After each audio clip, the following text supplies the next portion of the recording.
Hi friends, அஸ்ஸலாமு அலைக்கும். இன்றைக்கி என்ன செய்ய போகிறோம்னா சவுச்சவு வச்சு சட்னி வைக்க போகிறோம். வாங்க பார்க்கலாம். அதுக்கு தேவையான பொருள் எடுத்து வச்சுருக்கேன் பாருங்கள். வெங்காயம் வச்சு கட் பண்ணி வச்சுருக்கேன். தக்காளி 2 அரிஞ்சு கட் பண்ணி வச்சுருக்கேன். கருவேப்பிலை ஒரு கொத்து. தேங்காய் அரை முடிஞ்சு கொஞ்சம் கம்மியாக எடுத்துங்க, ரொம்ப போட வேணாம்.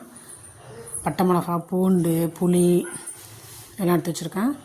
கடாயில் எண்ணெய் ஊற்றிட்டு உளுத்தம்பருப்பு, கடலம்பருப்பு 2 ஸ்பூன் போட்டுங்க. அதிலே பூண்டு, பட்டை மிளகா, கருவேப்பிலை எல்லாத்தையும் போட்டு நல்லா வதக்கிட்டு புளி போட்டுங்க.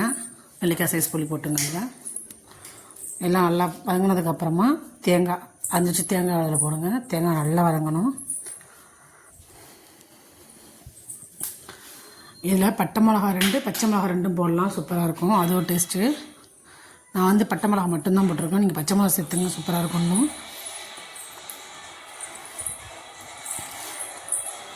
நல்லா வதங்கினதுக்கப்புறமா வெங்காயம் போட்டுங்க. தேங்காய் வதங்கினதுக்கப்புறம் வெங்காயம் போட்டுங்க. வெங்காயம் நல்லா வதங்கிட்டு தக்காளியை போட்டுங்க. தக்காளி வதங்கினதுக்கப்புறமா சவுச்சு வரைஞ்சி வச்சுருக்கோம். நைஸாக அதையும் போட்டு உப்பு போட்டுங்க. போட்டு நல்லா சிம்மிலே ஒரு 20 நிமிஷம் அந்த காய் வேகிற வரைக்கும் வச்சுங்க.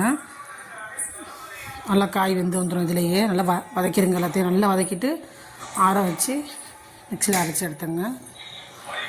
அரைச்சி எடுத்துகிட்டு தாளிப்பு கொடுங்க. கடுகு, கருவேப்பிலை, பட்டை மிளகாலாம் போட்டு தாளித்து சாப்பிட்டு பாருங்கள். சூப்பராக இருக்கும். ட்ரை பண்ணி பாருங்கள்.